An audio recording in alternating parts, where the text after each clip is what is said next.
I want to speak to you about a message that is dear to my heart and one that has been really in my life for many, many years. Something I've spoken on, taught in many countries of the world. In fact, I can remember when God downloaded this message into my heart. It was almost 20 years ago. Shocking. 20 years ago. And I can remember the office I was sitting in. In fact, it's when I first came to the Philippines. It was our first office. And I have a vivid recollection right now of my surroundings, of this simple little office, my desk, up early in the morning, studying, preparing. And all of a sudden, God just downloaded this into my heart. I remember writing it down. And of course, I've developed it over the years. And it's on the seasons of life that we walk through, spiritual seasons that each of us encounter, walk through, and if we can understand them and know the season that we're in the particular area of our life, it can truly help us. So I want to do a 5-part series here on the seasons of life. And this first part is on understanding the times. That comes straight from the book of First Chronicles in the Bible, where things were changing in the leadership of Israel. It was kind of a turbulent time, a transitional time. And in First Chronicles, chapter 12, verse 32, it states this. It says, "And the sons of Issachar, who had understanding of the times, to know what Israel ought to do." And of course it goes on, and there's a lot before that and after that, but I just love that phrase because it says that this particular group had an understanding of the time. So what does the word time there mean? It means season, it means age, it means the particular time, the moment that they were in. And as they understood the time or the season or the particular movements of what was going on, that then helped them, as the scripture says here, to know what Israel ought to do.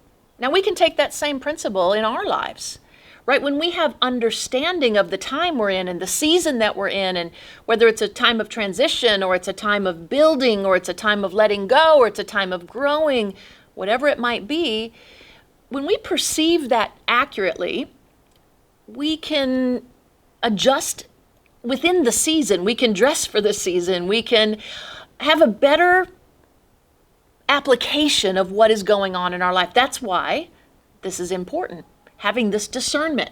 Now, the word understanding there means to have insight.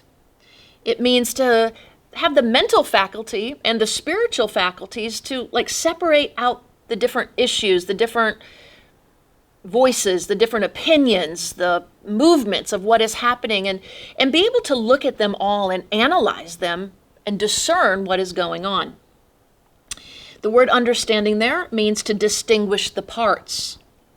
It means intelligence and wisdom. It means to have cunning and skill. So it's not just understanding the facts, but it's also how to apply wisdom, how to walk through it, what to do, how to analyze what's going on, and then, in this case, understand what we should do, or understand in leadership what should happen, what our choices and our decisions should be. So it's important, right, that we have an understanding of the times and the seasons. And that's what this series of topics and messages is going to unfold. Now, I want you to know that you could be going through one season in one area of your life and be in a different season in a different area. But as we go through it, I'm going to equate this to the natural seasons in our environment. The springs, the summers, the winters, and the autumns. Now, depending on where you live in the world, you might not have experienced all those seasons, but I have to say that where I grew up in the Midwest of America. I was fortunate enough to live in a place where we experienced each of those seasons very distinctly. So I'll speak from my experience of that, of going through those seasons and then how it applies to our life. Because the truth is, we might not all live in it physically, not have experienced, maybe some of you haven't experienced snow, or maybe you haven't experienced the changing of the beautiful colors or of the leaves during autumn, whatever it might be. But the principle of the changing of seasons and equating it to the natural season will apply to every one of our lives, both like our natural life, our leadership life, our relational life, our spiritual life. Okay? So I love a scripture that we're going to look at right now. It's in the book of John, chapter 15, verse 16. And this is Jesus' words to us. He says, "You did not choose me, but I chose you." Now, we all thought that we chose him. Well, we did, but you know what? He chose us first. I always love to say right here, there's no rejection for any of us. Why? Because you were chosen. Other people may have rejected you, but God chose you, right? Doesn't matter what people have done. What matters is that you've been chosen by the King of Kings and the creator of the universe. And right here, Jesus is saying, hey, by the way, I want you to know this, that you didn't just choose me, but I chose you, right? You are a chosen one. You're chosen. You are looked at by God. And Jesus goes on and says this, I chose you, and not only did I choose you, but I appointed you. I designated you. I called you for a purpose. So he says here, you are appointed that you should go and bear fruit. That is a rich scripture to me. I love it because it says I'm chosen, it says that I'm meant to go, and it says that I have the potential, the calling, and even the mandate to bear fruit in my life.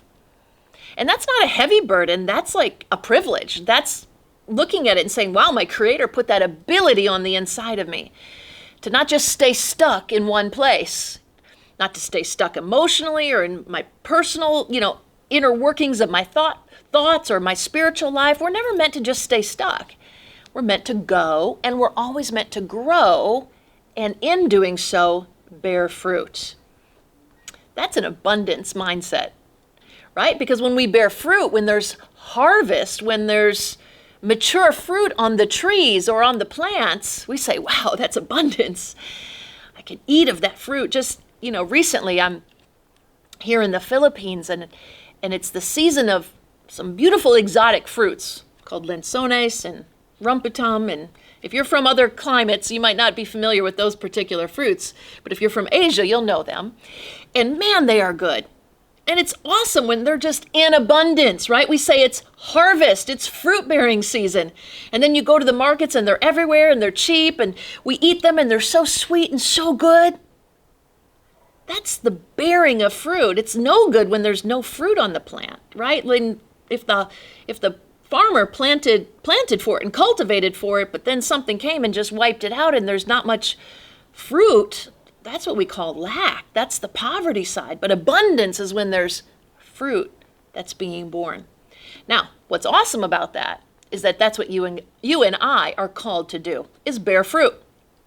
We can look all the way back in the book of Genesis when God created humankind and he said, go and multiply. And that didn't just mean have a lot of babies. I'm sure that was one level of it. But what it meant, what it means there and what's inside of all of us is the ability to multiply, to grow, to become more than what we are today. And again, this is not a heavy burden like we have to do it. We get to do this. We get to go farther than where we are. In fact, it's what we've been appointed to and called to. And Jesus goes on in this scripture in John 15:16 and says, and the fruit that you bear, that it will remain. Oh, I love that. Because especially coming from a leadership position and one that's building people and building ministry and building God's kingdom, I don't want fruit that just comes and then shrivels away. My greatest hope, my greatest desire is to build and see fruit in people, in ministry, in the nations, and fruit that continues to remain. It goes through the seasons. It produces more in its next season.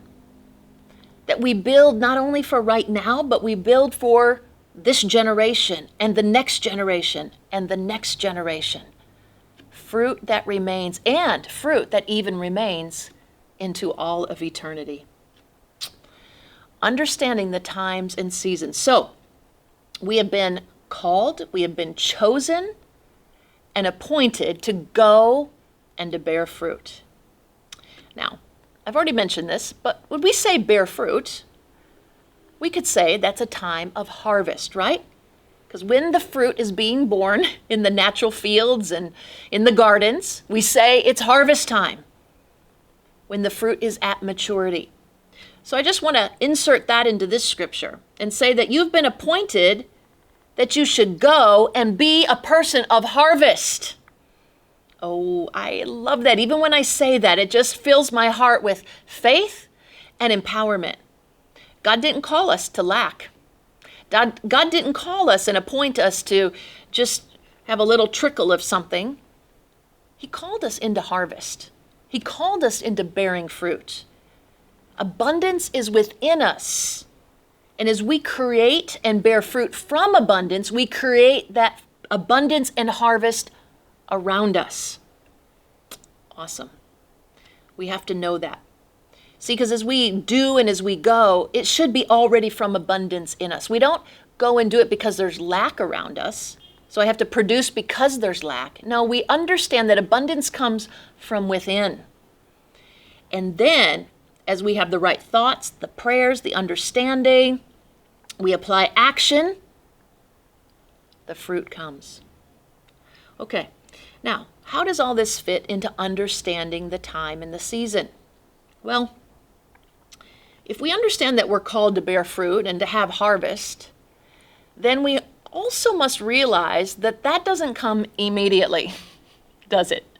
I mean, if you've been around in this life for more than a few minutes, you know that things don't just happen, right? If there's going to be success, if there's going to be fruit that's born, if there's going to be ministries that are built and businesses that produce and certificates and graduation in your school and your studies, it doesn't just come in the moment that you start it.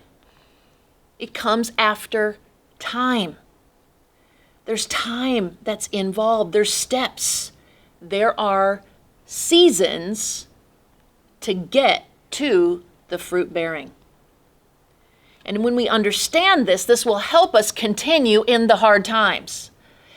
It will help us continue to see that what's small now, as it's cultivated, as it's cared for, as we continue and we don't stop, eventually it will turn into the promise. Eventually it will turn into ripe fruit. What could be behind the scenes for you right now, what's only internal. As we understand that seasons are what we must walk through to have the fullness of harvest, it keeps us strong. It keeps us faithful. It keeps us determined. It keeps us wise. So we must understand the time and the season we are in. We might be in a season of spring when we are just beginning. It's just an idea. It's just a dream. We might be in the season of winter where it's tough and it's challenging and it looks like there's nothing around us. We might be in the season of summer, of faithfulness and continuing even when it's hot and it's hard and it only looks like a little bit of growth. Or we might be in a season of harvest where the promises are coming and we see the fruit in our hands, in our life. Understanding what time and season we are in is extremely important to the fulfillment of the potential and the call of God in our life. Let's remember and know that God always works in cycles and seasons. It's how He set it out in the Bible, and we can see it in the earth that He created. Right? He gave us seed that we, as the farmer or the gardener, we have to go out and we have to plant it. If we want a harvest of corn, we have to take the seed and plant it in the ground and see eventually over time as it goes through the seasons, it will turn into fields of corn. Where I grew up, that's what I looked at. Fields of corn in Illinois. Right? But I watched the farmers go out in the spring and plant, and it took time for them to plant it. It took time in the summer. Eventually, the season of harvest came. It wasn't like they planted the seed and then immediately we had fields of corn. No. So it's true in our lives. It's true in the things that we do, we build. See, that's how God does it. It's not immediate 95% of the time. Now, there are times God just miraculously comes through and gives us something. But actually, even those times are after seasons of faithfulness and continuing. And then all of a sudden, the suddenlies of God show up. So what I want us to really get a grip on and unpack and understand in our lives is that seasons and time is important. And the better we understand the season that we're in, the better we can embrace it. For example, where I grew up in Illinois, in the Midwest of America, our winters were pretty tough, pretty challenging, pretty cold. In fact, some winters I can remember very harsh cold, a lot of snow in those winters. And we had to know how to dress for the winter, right? You can't just walk outside in your summer clothes. It would actually damage your skin. You could get frostbitten. So you had to dress for the season. You had to prepare for what it was, what was happening. You know, there's other winter seasons that weren't as cold, but still had to prepare for it, understand what was going on outside. It's the same in the spring and the summer and the autumn. So I want to equate this teaching to the natural seasons of winter, summer, spring, and fall. Winter is dark. It's cold. It can be very gray. There's no leaves on the trees, and there's no fruit that's being born. In the spring, once we come out of that winter season, the snow melts away. It's like the temperature warms up. There's a freshness in the air. In spring, it's like you just want to go outside and you want to breathe in all the freshness of the air. There's new leaves that are starting to bud on the plants and the trees. It's the time the farmers go and they begin planting their fields. That's spring. Summer, it gets very hot.